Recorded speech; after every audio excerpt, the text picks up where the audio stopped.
Magandang hapon mga langga. Pabalik naman ako dito sa ginagawa naming bangka. Kakabalik ko lang kanina, busy.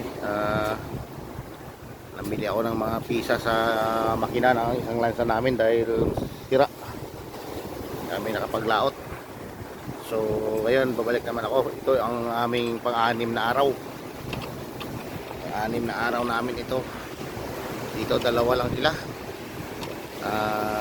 Ako kakabalik ko lang ni alas 2:30 ng hapon.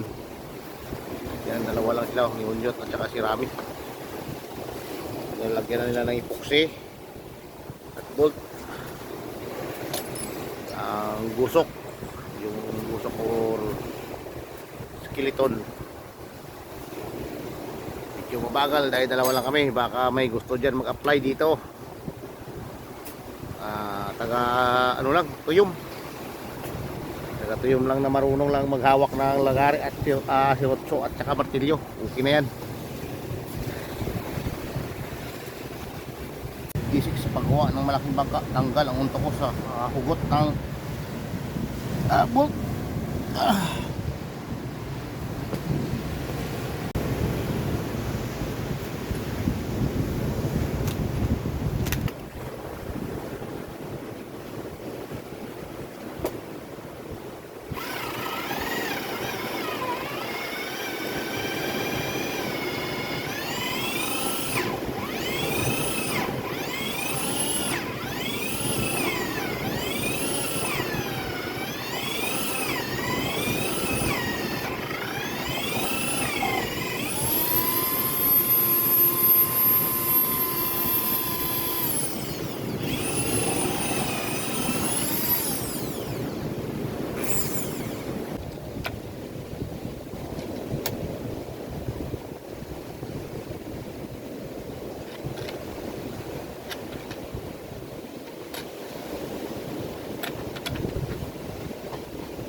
Siyang timpla.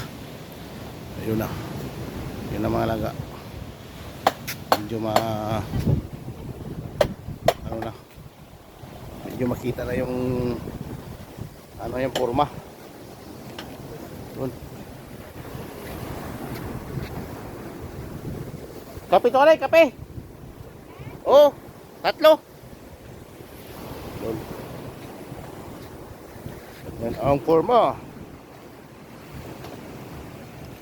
Basta believe ka lang sa sarili mo, magagawa mo yan. Pag hindi ka believe sa sarili mo, huwag kang gumawa ng malaking bangka. Pang-anim na araw na ito mga langga. Ito bukas ang gagawin ko.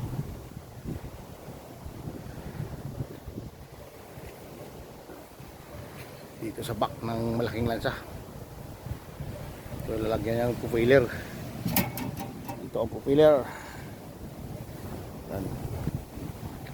Yan, makita na kung gaano kalaki yung wide nito. Yung lapad nito is 16.5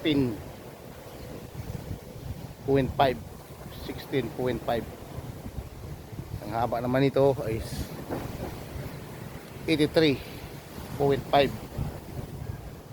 inches feet. 83.5 feet.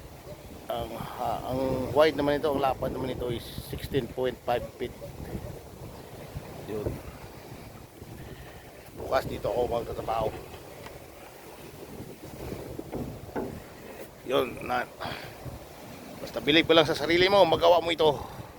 Kaya may kasabihan tayo. Doon ka dadaan, di ka magtatalang. Doon ka dadaan, di ka magtatalang. Gagawa kami muna ng pundasyon sa puwit ng lansa.